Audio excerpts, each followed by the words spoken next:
Okay, so you were visiting the Root Health website, or you've come in contact with what I do in some way, shape, or form, and you're wondering what is functional health? Like, what does that mean? Well, first we have to know the nature of disease. And we can kind of put disease in terms of three categories, at least with our way of thinking here for this purposes of the presentation. We're going to put them into three categories. The first is pathogenic, the second is genetic, and the third is what's the state or condition of the body. So the first, pathogenic. Well, we know that's where the pathogen comes from the outside. It's like a parasite or a virus or a bacteria, something of that nature. It comes and invades the body, and it makes the body grow a little screwy. And so we have a problem, and we need to get rid of that pathogen.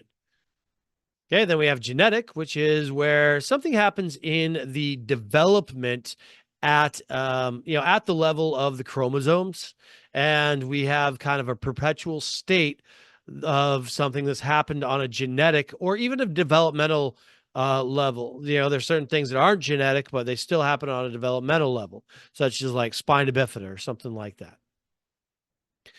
And then we have a state or condition of our body where we kind of have this condition that is very pervasive throughout the entire body. And, in this state, we are assuming this guy didn't just hit his knee, that he, has chronic knee pain because he has inflammation. Um, I didn't really think about that until after I had chosen the picture, but but this guy, maybe he banged his knee. That would be the opposite of what we're talking about. But right here in this picture, this guy has, chronic inflammation, and so his knee hurts.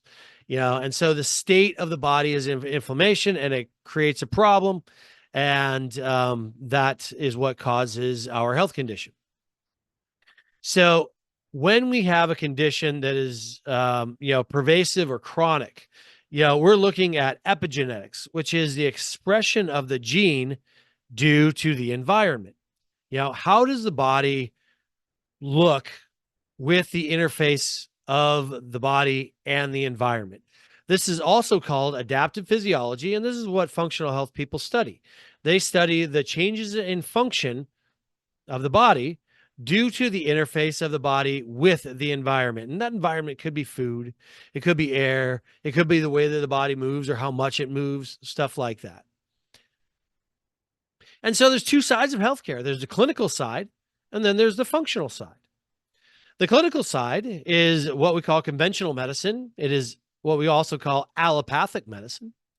And it is reactive in nature. So they typically only intervene or have, or come into the picture when there's something to be solved. Every year or two, you'll go into her physical, and you're supposed to get that done, and you're supposed to get certain screenings done. But those, are usually to look for disease states, not to try to develop a better condition of the body to avoid disease states. It's supposed to try to identify disease states early, not to try to avoid disease states altogether. It's compartmentalized. The paradigm or the principles that they follow are compartmentalized in nature. They're looking at every system of the body as its own system. Not, a system, for instance, the skin is looked at as a skin. The heart and the vascular system is looked as the cardiovascular system.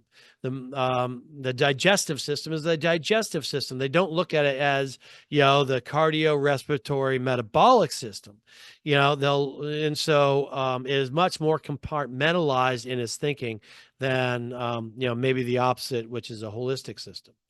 They are pathogen focused. There's always a tissue to be cut out or a pathogen to be treated with a pharmaceutical. It is suitable, absolutely, for diseases such as strep throat, which is a pathogen, or injuries like getting hit by a bus.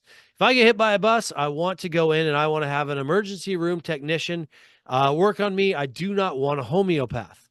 If I have strep throat, there might be a homeopathic remedy that I'm not aware of, but honestly, I probably want to go in and get some antibiotics for that, and then maybe treat it with homeopathy after that.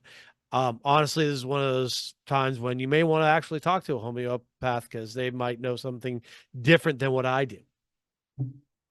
So, in terms of the clinical practitioners, you'll have general practitioners, which is your primary care physicians. Those are the ones you always see once a year, and they act as gatekeepers to all the other docs and all the diagnostics that you might get. Their main method of diagnostics and monitoring is blood panels. That's their main method of addressing or assessing the body and what's going on. Their main therapeutic, which is that TX right there, is prescription drugs and reference to specialists in other systems of the body. If you go into a specialist, their diagnostics are going to depend on their specialty, and then they're going to rely on primarily prescription and surgery. There is another level of clinical practitioners is called concierge medicine, which they are better in terms of their system of care because because you're able to see them much more often. It's much easier to get an appointment, but they still are on the clinical side and clinical thinking for the most part. So then we have the functional health and medicine side of the healthcare model. And this is much older. We call it the unconventional side because it's a return to what has, to what was known before our generation, before our parents' generation, maybe even before our grandparents' generation. It is holistic healthcare. It is proactive in nature. We want to look at the body on a consistent basis and look at what the root condition of the body is and how do we avoid disease. It is holistic. Again, we're looking at the entire body. We're looking at the interdependency of systems. This is where we would say the cardiorespiratory, metabolic, hormonal, system, maybe, and then we have the movement system, which would be, neurofascial, musculoskeletal. Don't worry about if you don't recognize all these muscles. They're just examples, to kind of spark ideas. It is terrain based. We are focused on the terrain of the body. The terrain is the body. The terrain is the body, not the pathogen. So that we want to create resistance of the body to the pathogen, not just, focus on wiping out pathogens. It is suitable for chronic health conditions, heart disease, metabolic disease, depression and general anxiety, chronic pain, neuroinflammatory conditions, and autoimmune disease. So functional medicine side of things, what do we got in terms of the practitioners? Well, we have our functional medicine doctor. They are usually specialists who are cash-based. And the functional medicine doctor, their primary focus is usually going to be on very specific nutritional and supplementation. So they're going to look at what you're eating and they're going to look at your supplementation and they're going to try to get very specific on that, very prescriptive. So that's great stuff. Many times these practitioners come from the clinical side. They could be nurse practitioners. They could be chiropractors. They could be doctors that were on the medical side and they decided to kind of make that transition over. Physician's assistants, I see a lot of those. And, you have homeopaths in there too, and cash chiropractics and stuff like that. So, but it may vary quite a bit because again, it is holistic, which means we can get people from all over the place. And their process of work is going to be, they're going to have diagnostics. There are also going to be clinical panels. We're going to look a little bit deeper at the gut and hormonal function.